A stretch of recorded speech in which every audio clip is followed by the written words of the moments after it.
Ladies and gentlemen, boys and girls. Dun, We dun, are dun, joining you dun, today. dun, dun, dun. This song, just this beat came to mind. So it's an old school, rap beat. I think it was what's his name, Doggy Fresh and Slick Rick. Dun dun dun dun dun dun dun dun dun dun dun dun dun dun dun dun dun dun Oh, dun. I know that one, Doggy Fresh. So what's going there? Let's You start a go. band over here. I'll tell you what, it's been one of those weeks, I guess, kind of in a way. I mean, it's been, I think in the first ones, I felt like I always started off being like, it's been like a roller coaster ride. Uh-huh. So last night we were up at 11 o'clock at night because my daughter at 10 all of a sudden comes running down, and she has braces, and she still had one baby tooth. So of course this baby tooth has a brace on it. Gotcha. And it fell out. So she has this dangling, I mean, it's not really dangling because it's attached to the thing, but it's kind of like, she's like, I can't go to sleep. And so we're trying to figure out, how to cut it out of there. Ooh. And oh yeah, it was. And it well? What's that? It went well. Excellent. Yeah, thankfully it wasn't all the way in the back. That would have been challenging. But yes. I mean, you got the pliers in the child's mouth kind of thing, and it's. I've seen them put the thread connected to a lawnmower, a riding mower, or even to a bike, and it just go ready, go. I'm like, oh no! Oh no! Oh no, for real! Oh no, for real! That would not be me or my child. I mean, I know. We're like, we're trying to sterilize the pliers and everything because, normally they're not in our mouths. So she's like, what is Dad doing? Why is that over a flame? Why is he gonna stick it in my mouth when it's like hot? And, like, relax. I mean, this is all before we've even gotten into the mouth, It's so funny. We're about to brand you. You are Phillips. You are Phillips. And while I'm in there. Oh my goodness, that is. I'm tying that tongue up too.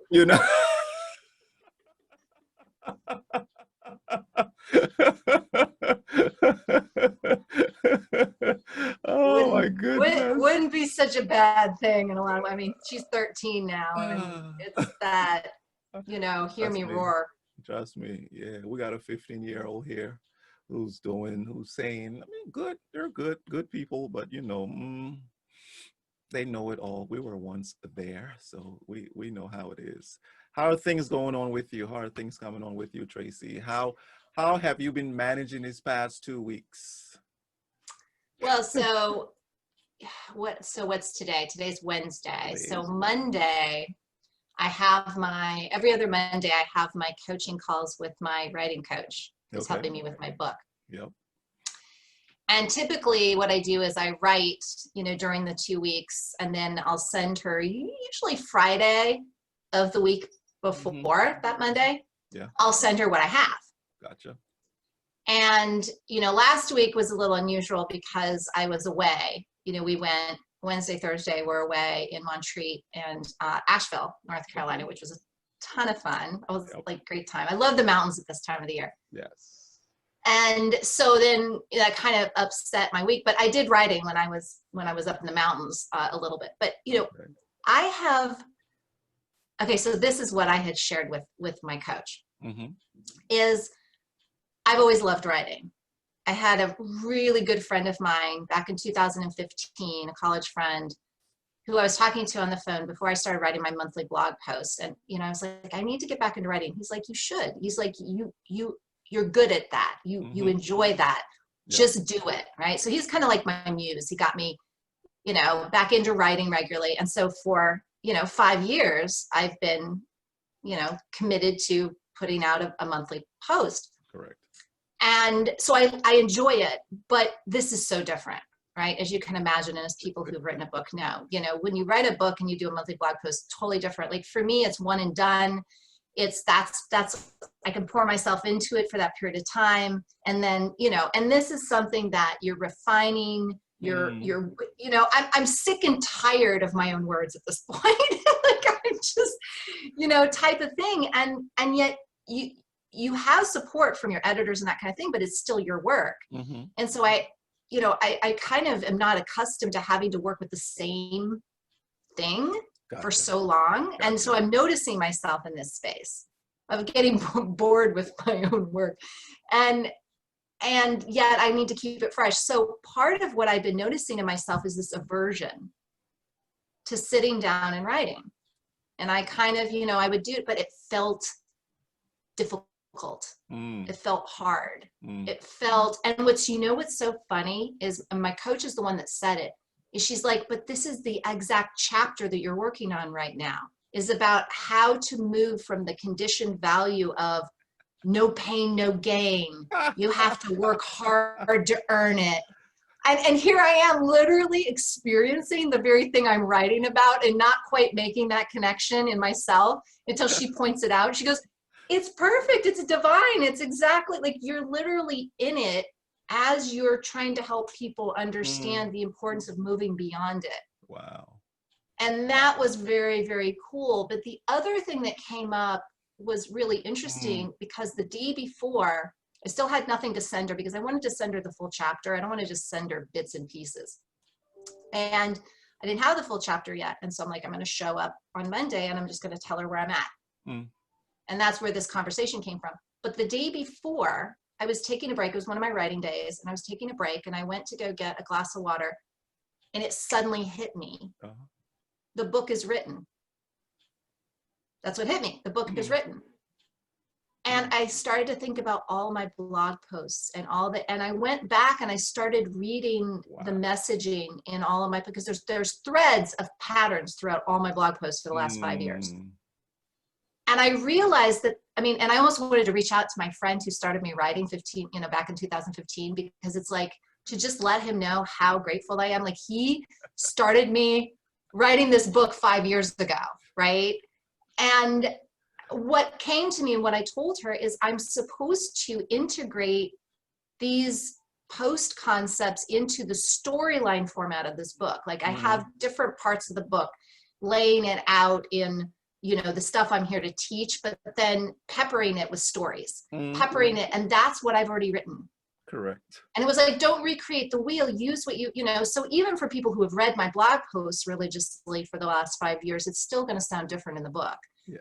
But they're going to see that theme. And that's what my coach said. She's like, it's your authentic message.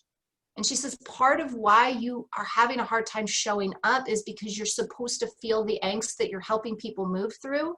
But also it's allowing you to see how far you've come and what you get to release.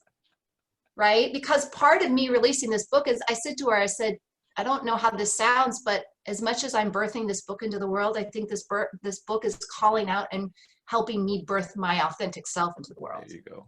There you go. There you yeah. go. Because it's challenging. Just the thought of putting, and I'm sure most authors feel this at some point, is just, once it's out there, because I grew up with a very heavy importance on how things looked. Not just physically, but proper. You need to look, girls don't do this, or people in our situation don't do things this way, or you need to do it, that kind of thing, social status kind of thing. And I realized how much of that is ingrained in me, even though I've always been the rogue. I've always been the rule breaker, but you can't get away from your conditioning. And that there was this fear that was popping up in me around that piece of, it's like, well, what if it's not the right message? What if it's not? And then I hear myself thinking, and my coach is like, yeah, and that's but your authentic voice is going to attract the people who need that message. It's not about attracting everybody or being right or wrong to them. She goes, and this, but you can also have, I think it was a humbling moment, because I tell people all the time, I hold space for other people to realize this. Yeah. But it's also important that I go through this too, right? There's that human aspect of me that sometimes because my coach even said, she goes, sometimes I wonder if I have anything to offer you. And I'm like, how many times I've been told that in boyfriend relationships, all that. It's like, I feel like you've got this so much that I can't even bring any value to your life. And I was like, oh, shoot. I've been showing up so like put together and boxed in and like, it's all good. And you know, that I've made people think that they don't, that there's no room for them. Correct. Correct. And even to leave no room for me to feel vulnerable, you know, in the feelings I'm having, even though I could rationalize how ridiculous they are, to honor the fact that I get to be in this space too. Like I get to have these concerns too. I get to, so this is all becoming my therapy session. So we're gonna move on. No, that's, guess what? It's you eavesdropping, and sometimes it's one person talk the entire hour. Sometimes somebody, so it's okay. I have the honor to decipher now what I've been hearing, and in the process of doing that, you'll hear a couple things. So Walter, shout out to Walter Honeycutt again. Walter's on here. Walter got his Love Walter. PhD. He got his PhD, I think in June, I think. And he had to write, he said, 4 years on the same paper. So 2 peas in a pod, right? God bless you, Walter. I don't know if I could do 4 years of this. But what it is he's laughing. So kudos to you, Walter.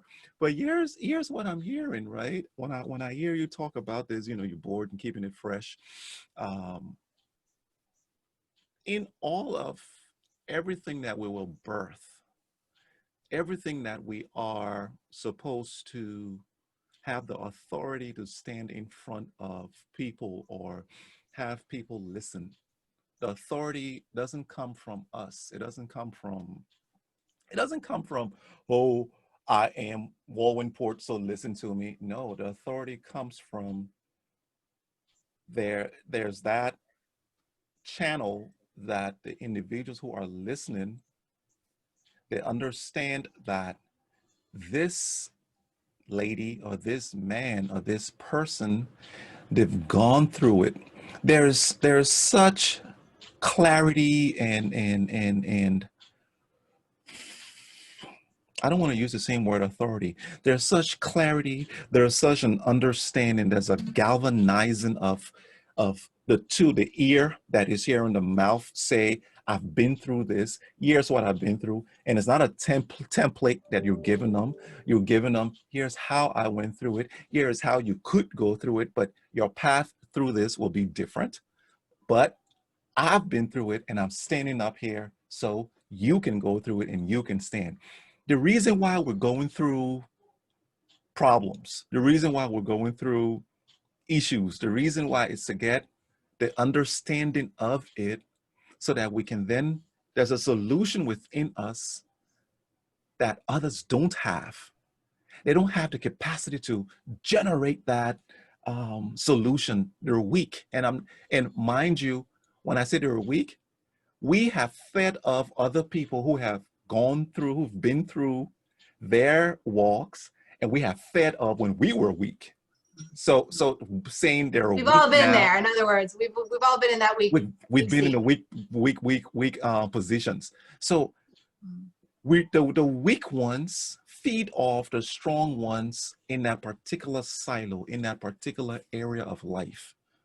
And then we feed off and then we get strong. And we go through a completely different situation and they feed off. Now you writing this book, just as the person, your coach said, it's not for everybody to hear. It's not for everybody to read. And anybody who thinks that they're doing something, I get that out of your mind, because you're about to fall flat on your face. Because this gift that you perceive that you have, this thing that's supposed to save the world, when you go and deliver it, and the people go, shut up, dumb. What do you know for sure? What's your true north? Is it, I was made for this. I was meant to be.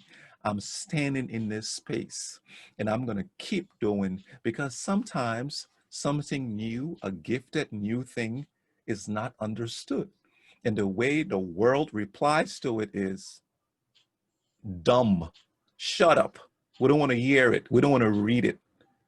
But if you stand strong in your truth and know that this is exactly what I'm made for, time is such a beautiful thing, because now people have the hindsight. Because when they do read it, when they read the first chapter or they hear the first few words, and then they come back 14 episodes later, oh, they're still here? Huh. So eavesdrop is still on. Well, let's just listen in and see what this. The first one was kind of, oh, well, no, it's getting interesting. Wow, okay.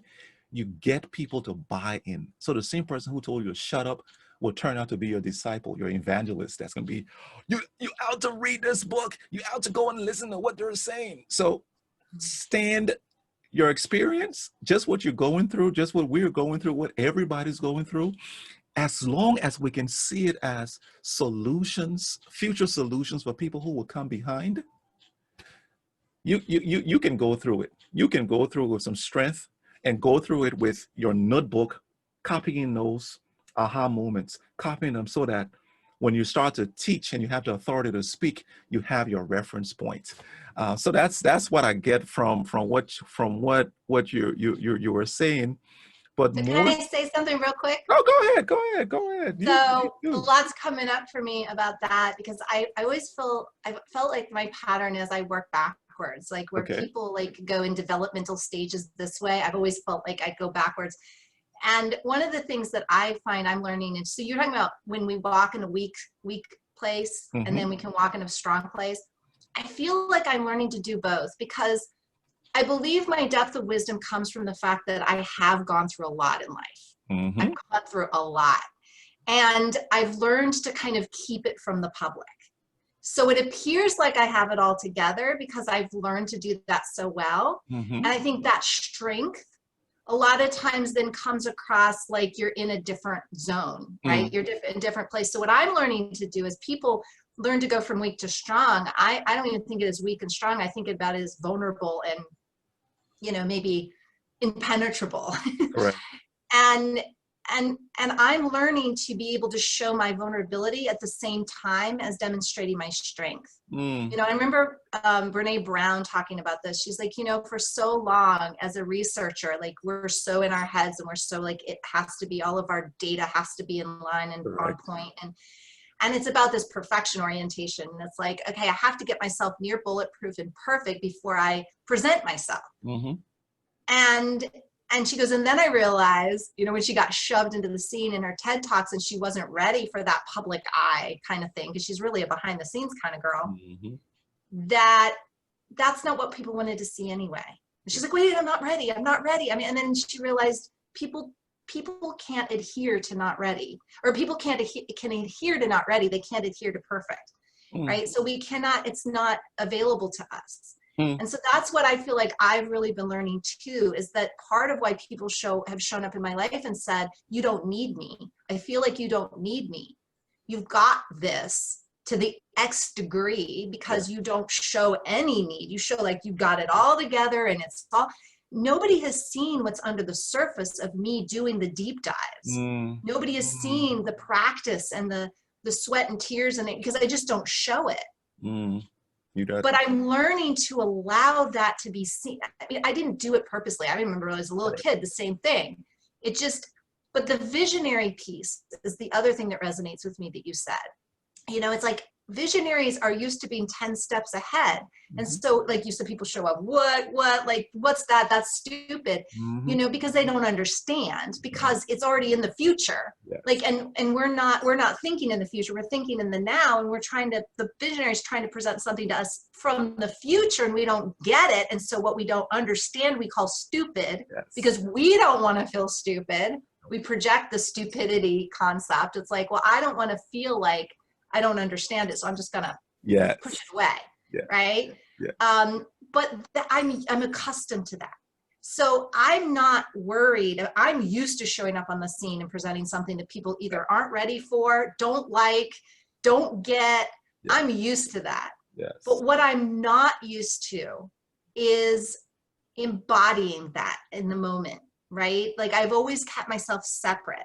It's like, that's just my message, or I'm just here doing my job. I'm just, and now it's like, to really let that be me, know that my message is me, Mm-hmm. that my job is me, Mm-hmm. that identification in my authenticity, Yeah. so that it's a different kind of thing than to get someone's response when they don't get it, because it's not just, I don't get it, it's I don't get you.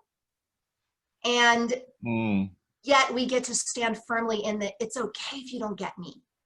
It's okay if you never get me. It's okay if you never like my work. I still honor you and where you are. Yeah. That's what's starting to develop in me. And as that develops, it's easier for me to let the full me show.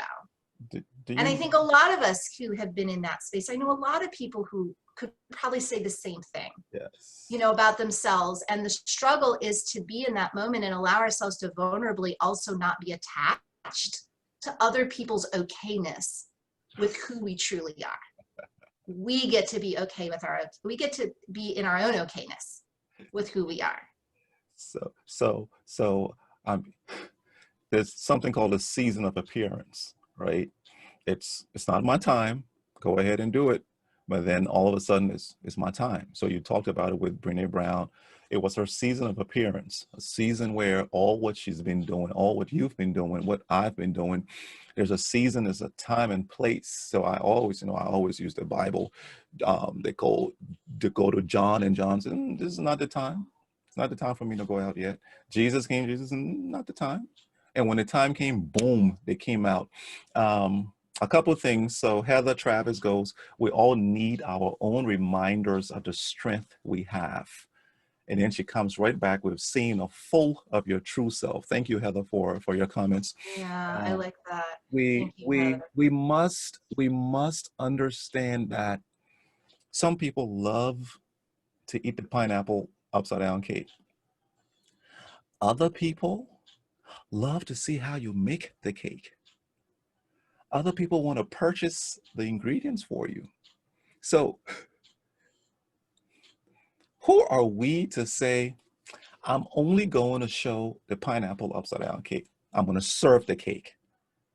Some people don't care about the serving of the cake. They want to know how that cake was made so that they can see, she put that in there. She followed a recipe, but she then added a twist. She put some nuts at the bottom. She put some molasses. She put, brown sugar. She added some pineapples instead of the cherry. She added some cherries. And then she says, you know what? I'm going to put something else in. She put walnuts and all these different things in there. Some people want to see that. So now I'm going to challenge you. The challenge is, and this is a challenge to all of us. Now I told my brother, I said, man, you got a whole lot to tell, to say. You've been through a whole lot. He goes, who wants to hear it? I'm like, gosh, these guys, people who are so not open. And that's why you see certain people holding space and you're like, but why is he holding that? Because he was brave enough, or she was brave enough to say, hey, I'm going to come and hold this space. And they're holding it until you decide to come and bring your flavor. So here's the challenge. I'm challenging us and you, because we're talking, I'm challenging you to turn the camera on in your most vulnerable space in terms of, listen, let me give the parameters before you said no, Wulwyn, I'm not even going to do it. When you have that writer's block, when you have that block where you, oh my goodness, when you say to yourself, I can't even run, I can't even add another mile, or you know what, I'm done, or I'm writing this 4-year paper, and you know what, I'm putting this thing down. And do you know that when you turn that camera on and just go and speak to the camera and go, you know what, camera, I'm tired, I'm not going to do it.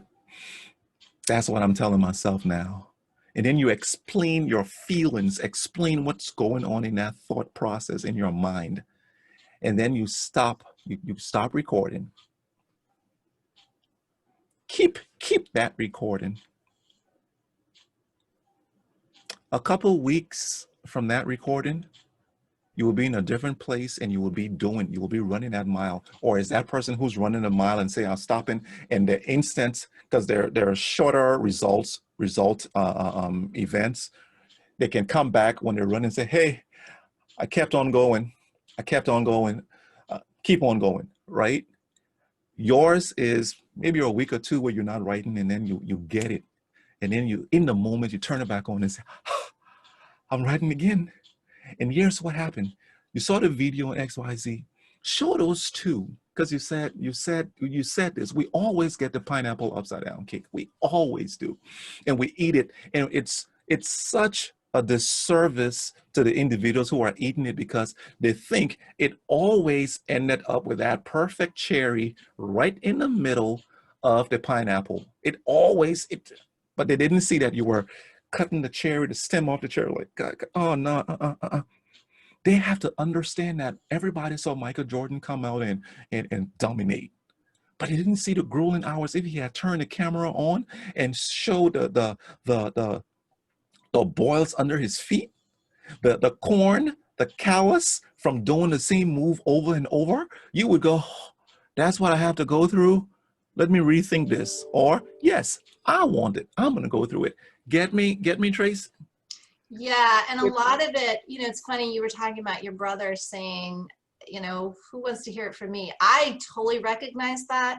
I mean, that's been my response to so many things in my life. I mean, even my marketing person is like, people want to see you in your life, like my Instagram. I'm like, why? Who wants to see me eating breakfast? Who wants to see me, like, why? Like, it doesn't occur to me. I mean, I was the one that my husband was trying to propose to me. Mm-hmm. I did not see it coming. Mm-hmm. I mean, it was so obvious to everyone else. Like, when I told the story to my girlfriends, they're like, you didn't get it? Even when he got down on one knee, I was like, what are you doing down there? I mean, that's how oblivious, like it's so funny. For as much as I can see certain things, there's the obvious factors that everyone else sees coming that I'm just like, what? What are you doing? Why is that significant? Oh, it's a funny story. Like, he actually practiced all day long how to say, will you marry me in French? Because I come from a background teaching French. And he was garbling it. I mean, obviously he's not a French speaker. And I was like, speak English. What are you asking? He's on his knee. What do you think, lady? I mean, it was hysterical. Poor guy. He's like trying to we're in this French restaurant, and he had the ring in this really ornate decorative cake kind of thing. He had them bring it out, but then they made the mistake of bringing two things. And the second thing was chocolate, and they put it in front of me. And so I didn't want to have anything to do with the one that had the ring in it. So it's like, no, you eat that one. And I'm like eating the chocolate, and he's like, keeps trying to share it with me. And it was I mean, poor man. Like, I'm surprised he still wanted to marry me after all that.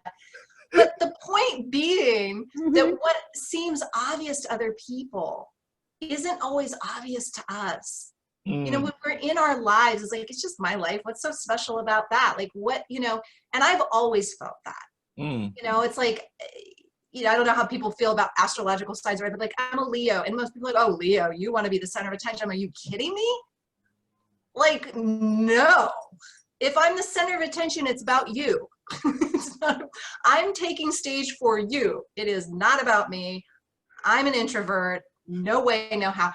So it's this whole thing where we can think all we want based on how someone shows up. But what oftentimes is going on behind the scenes is really different. And training ourselves, and this is what I'm learning, is I want to be true to me. I want to be true. Like when I wasn't wanting to write, I wanted to honor that. I didn't want to force myself, because for one, I want to enjoy this writing opportunity. Correct. I don't want it to feel like a job, but also there was something blocking me, and I wanted to honor that instead of just push through it and just, that's not honoring what's coming up. But at the same time, I wanted to honor the fact that I need to keep this ball rolling. This book needs to get written. So I'm balancing those two things at the same time, is how I feel for whatever reason, and my goals and the things that I'm trying to get accomplished. And it's the same thing with honoring ourselves and our own needs, and what other people might want from us, what other people might want to see. Not that they're demanding it, but it just helps us. It helps them to see us in a more true form, right? And that's where I feel like I'm playing in this space. And I've heard this from so many clients right now as well, is this balance of how do we honor what's true for us, our authentic selves? And also, like, I talk a lot in the book about conditioning. And I know it can sound a little bit like I'm being harsh, like, oh, the world has conditioned us and pushed that away. Not at all. Conditioning is something that just happens. And we do live in this world with other people and their rules, and there is this thing called, if we don't understand what to call it collectively, how do we know what each other is talking about? So certain amounts of conditioning and setting up structures is important. So where do we balance the ability to utilize both effectively, right? To be able to be authentic, to own ourselves, to feel comfortable whether people love us or don't love us, and this is our message, and this is what I came for, and I accept it, and therefore I accept me, and if you don't accept me, that's okay. And also wanting to, I mean, as people who are more in the, you know, I'm a speaker, I'm going to be in front of people. People are going to, being a public personality, so to speak, you know, people are going to want to know about your life. People are going to want to know, you know, where do I also balance that?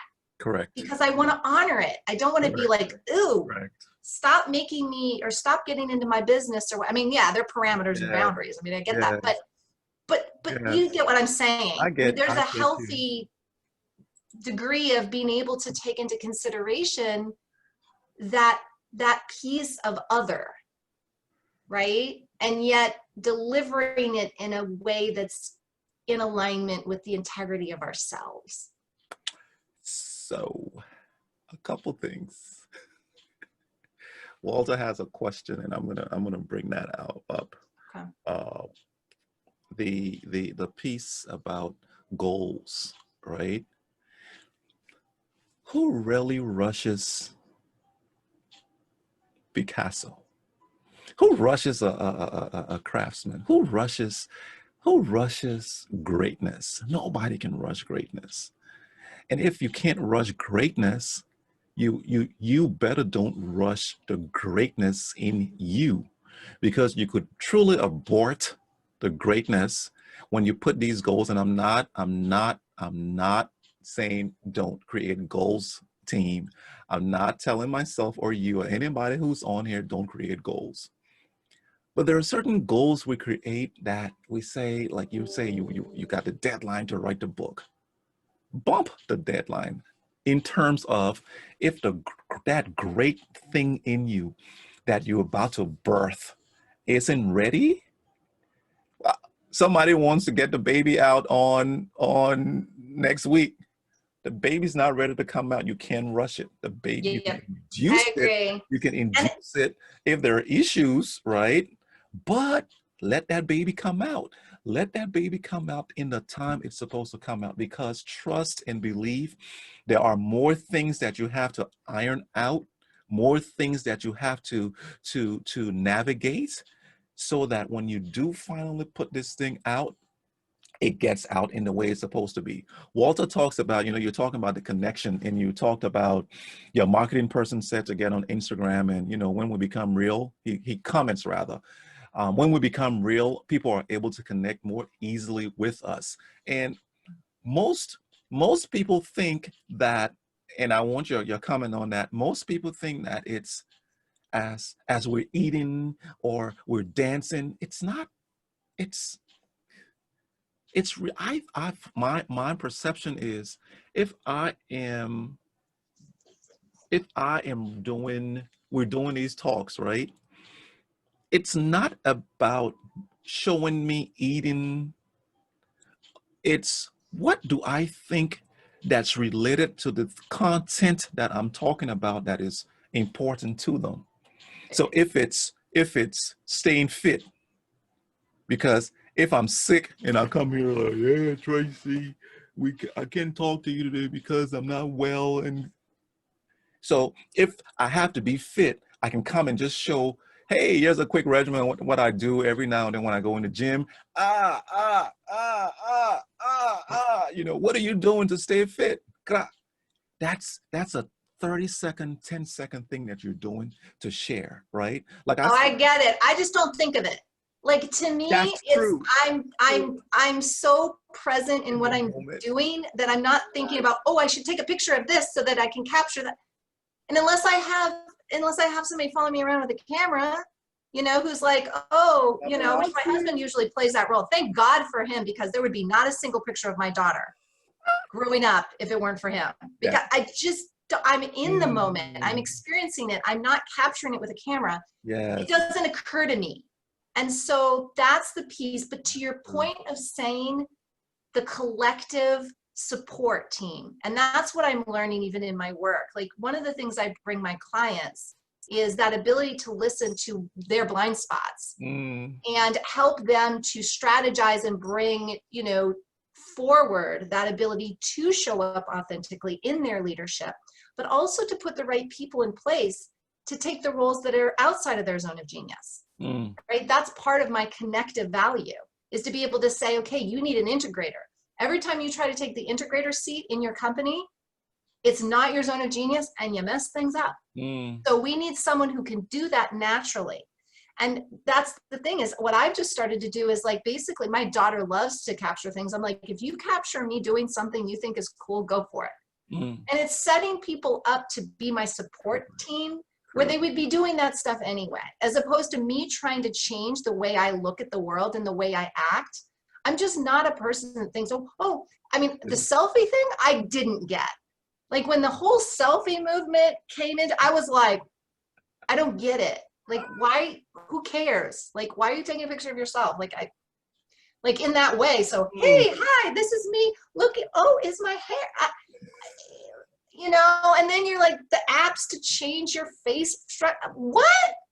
Like, I don't, anyway, How my authentic whole is that? point, and I wanted to just say too, that that whole birthing thing, when you said it's not ready, one of the things that I think I'm trying to honor is both sides of the coin. We need, one of my friends who's a massage therapist specializes in pain management, and he did a talk for a group that I used to have years ago, and he said, you know, the body has a certain amount of pressure within it in order to hold equilibrium and homeostasis. He says, for example, if there wasn't a certain amount of pressure that kept your vital organs in place, they would just plop right out.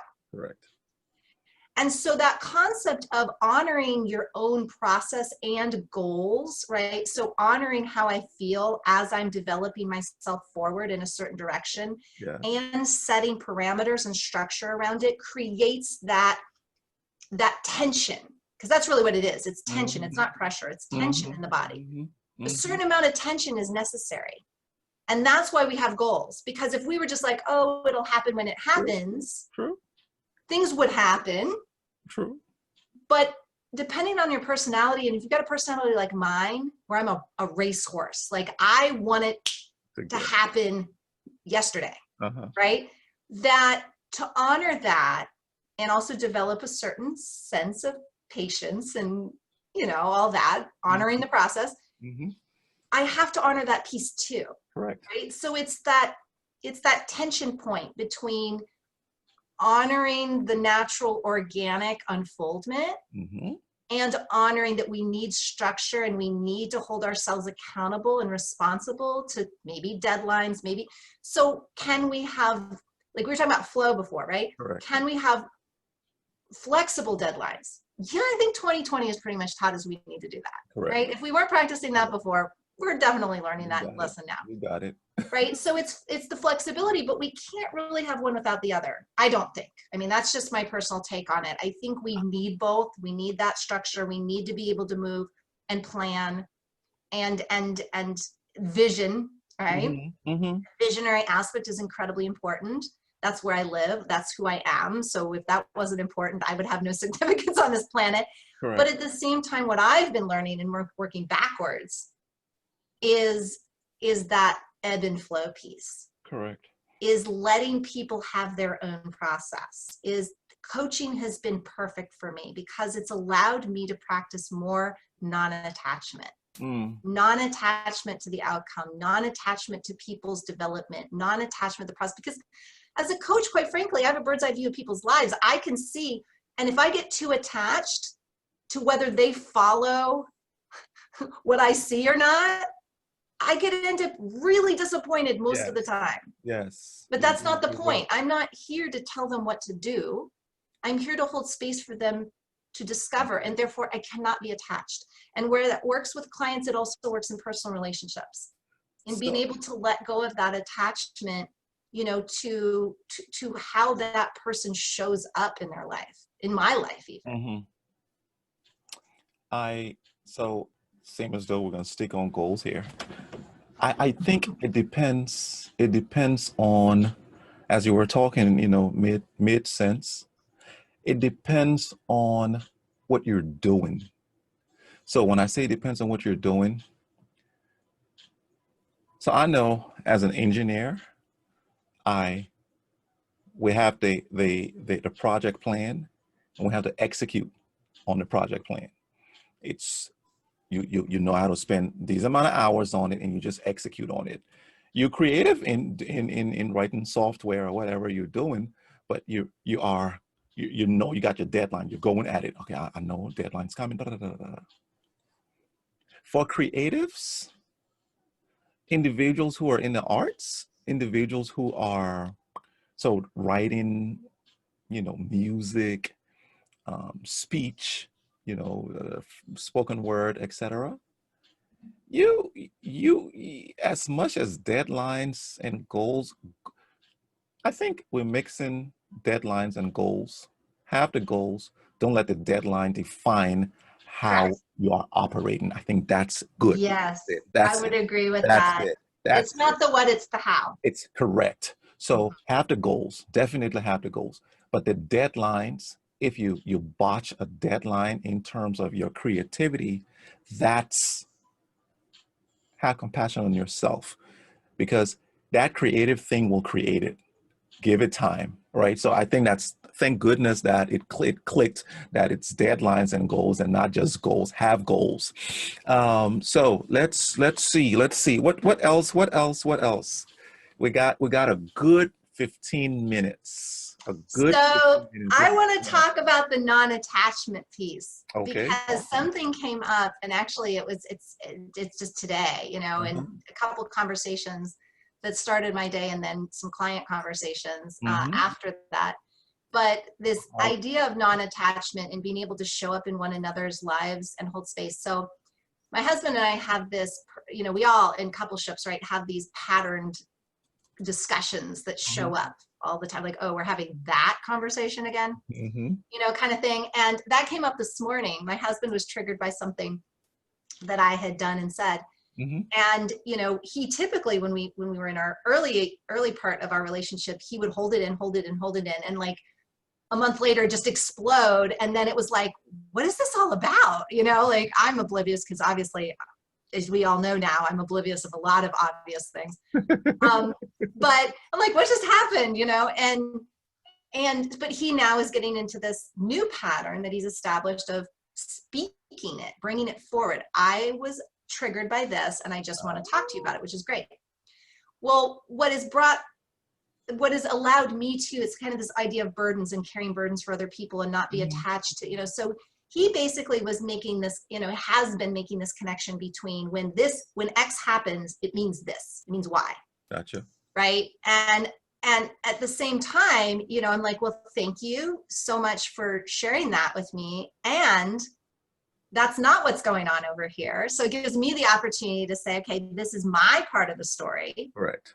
But also what I realized is for so long, I was trying to make it okay for him. Like when he was triggered, I was trying to position myself to support his emotions, Ah. to not, and that's when we get in, and it's like if he's carrying a load of bricks and I get in there and I start carrying the bricks with him, and he's like, hey, can you get the door? Well, I can't because I'm carrying the bricks. Correct. Right. But if I didn't carry his burden, I would be in this supportive role where, yeah, I can open the door for you. I can get you a glass of water. I can support you better when I'm not carrying your burdens with you. Ah. And so it was this idea of saying, and yes, and I might have been the trigger, but what you're telling me right now isn't about me at all. Is to be able to step back and go, what is it telling you about you? What is it telling you about your needs in this moment? What is it telling you about maybe something you still want to work on? I said, I'm going to tell you something that I would tell a client. If you were my client, I would look at this particular thing, and then maybe you can go work out with your coach or whoever what that means to you. Maybe be my coach. But it's not, can't coach your significant other. That is a bad mistake. But it's, so it is amazing because there was no emotionality. There was love and there was support and there was like, yay, you found something. And so what became a challenged conversation in the beginning ended up being a celebration in the end. And like, this trigger just told you, you still get to look at something. There's still something there that is trying to make itself apparent to you so that you can heal it, so that you can work through it. But I had to get to the point where I was no longer going, oh, well, let me help carry that. Gotcha. Right? I have no attachment, right? In that regard, I have love, I have support, I have unconditional love, but that's not about me. My stuff similarly is not about him. He may trigger me, but if I am having the experience, it's mine to own. And the more we're able to, you know, and I've just learned to do that in all my relationships. It's like, unless I am your coach or your mother, and I only have one of those, Gotcha. one that falls into that category. Yeah. But that's not really my job to carry. I mean, I'm here to listen. I'm here to give you feedback. I'm here to hold space for that. But even as your wife, I am not here to make that okay for you. Only you can heal you. Even medicine, it's not healing us. It's just providing a space for us to heal ourselves. That's true. That's true. And it's a tough lesson. That's one that a lot, I mean, this is, again, this has been a conversation that's gone around this household quite a few times, is it's not, attachment doesn't equal love.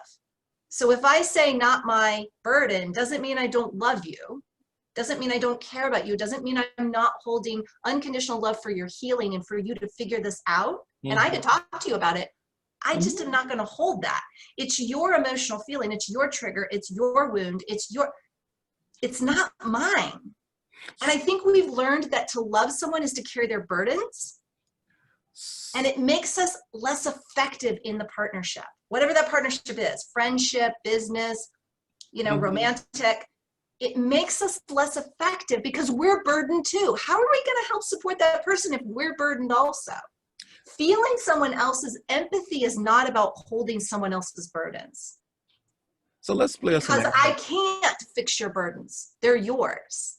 I can understand what you're saying. Let's fix it with a scenario, right? Let's explain this with a scenario, because I'm a scenario kind of guy. That I'm getting you, but I'm not getting certain things that you're saying, so I want to hear the scenario. Clarify. The scenario is this.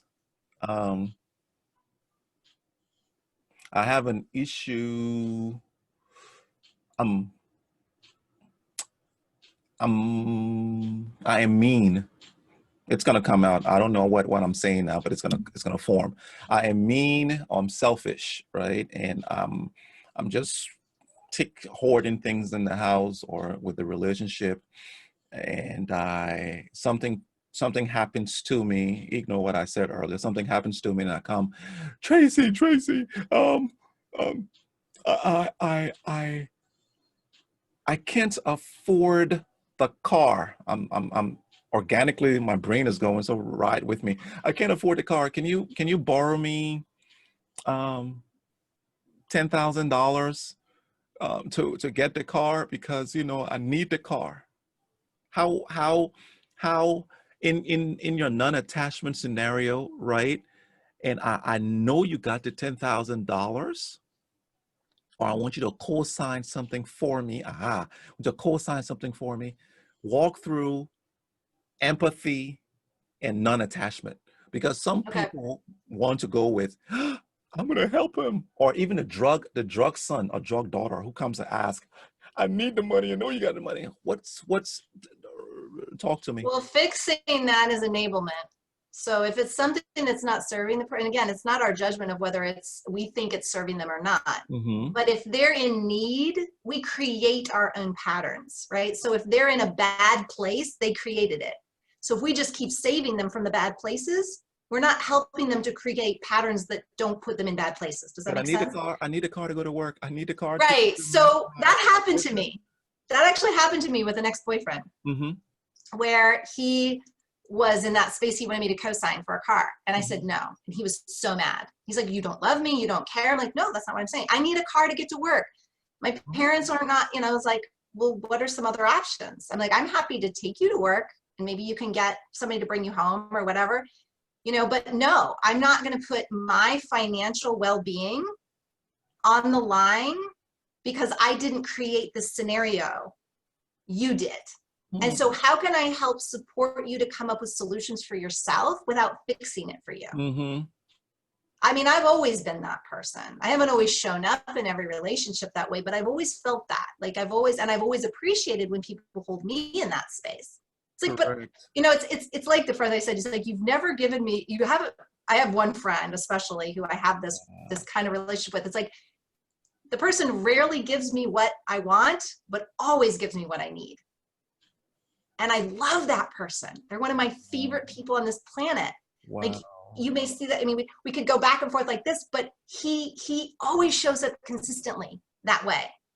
And when I look back on any lesson that I've had where he's been involved, I can say I might not have gotten what I wanted, but I always got what I needed with that person. And you gain a whole lot more. You learn how to fish versus giving them. He has grown me for people who get, and we need both, because sometimes we need support.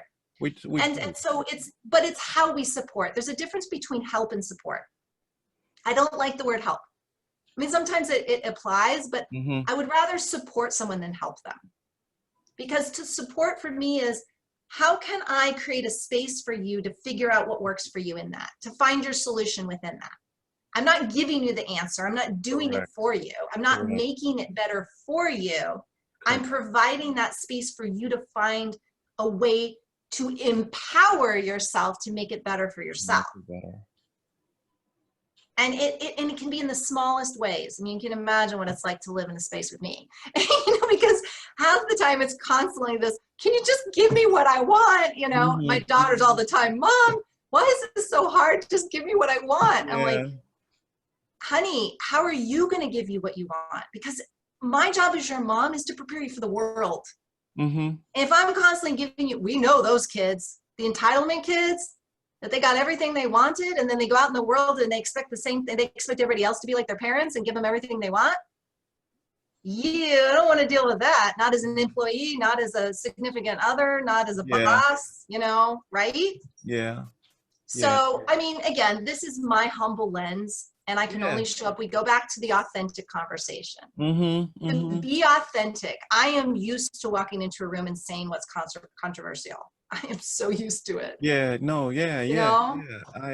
I get it, because it's such a thin line between, is it, you see, when I hear non-attachment, it's so cold, right? It's the meaning we've given to it, and a lot of it's conditioned. I mean, even the burdens we've learned, those of us who are Christian, we've learned help carry the burdens of others. It's better to give than receive. And I basically write all that off. It is not better to give than receive. It is equally important to give and receive, because it keeps things balanced. Correct. And no, I'm not here to carry your burdens, because guess what? You don't grow when you don't learn to carry your own. So I'm actually, in enabling you, I'm disabling you. And I love you. Unconditional love is to let you grow. So Karen, so I completely agree with you in terms, some people misunderstand the word carrying somebody's burdens, right? Some people see it as really coming there and holding that thing. And so Jesus is going up on the cross and he falls. And the guy comes and says, you know what? Let me help you, because you really can't do it now. He takes it and he carries the cross for Christ, right? There are some people who in life, and you've is that person that came in and when you didn't have gas and in Switzerland and doing all this, and the blessing comes, right? That's That's different. That's like if somebody's literally burning to death or drowning or something. Yeah, Yeah, that's not what I'm talking I about. know. You see, that's why I'm trying to say that so people don't misunderstand that it's just keep going. No, it's not. No, It's that is it. not what I'm talking about. Thank you. So that's what the eavesdrop is about. Is for us to tease apart and speak it right and explain it. It's not as you said. Somebody's burning and you say, how did you get here? Yeah, I'll hold space for you to figure out what you're going to do. Did you run through get the fire extinguisher and right? It's scenes, the scenarios and situations where that if I enable this person, if I give to this person rather than letting them go through it, they will keep coming back to me, right? I've heard this said, let God tell you to give it. Because some people say, oh, God says give, give, give. And so you got to just give and give and give and give. And you know that the person who you're giving to, maybe that person is going through a learning process on how to manage their money so that they're going through the pain of not having it. And there you come in and you're going against what God has in store for that person, right? So the bottom line is understand, be at peace, connect with God so God gives you the decision points and let him lead you in doing the unattachment and non-attachments, the burden bearers, because a burden bearer is someone who I consider a burden bearer is you going through an issue and I just come in your space and you talk and I'm like, yes sis, yes sis, yes sis, yeah, and then I'm done. Take care, Tracy. Take care, okay? I'll be back tomorrow. Would you want me to come tomorrow, day after tomorrow, please? Okay. And day after tomorrow, I come with your burden. But I'm not there going, I'm gonna tell if it's a relationship issue. I'm gonna go and tell him and I wanna fight him and I'm gonna put a slap in his face for it. Now you're taking on to fix. I think we need to start up next week with non-attachments again. I think there's a whole lot more that we can unpack from this and makes it clear for others to see how they're enabling, how they are carrying burdens and not being able to open a door for the person as they're bringing the burden through.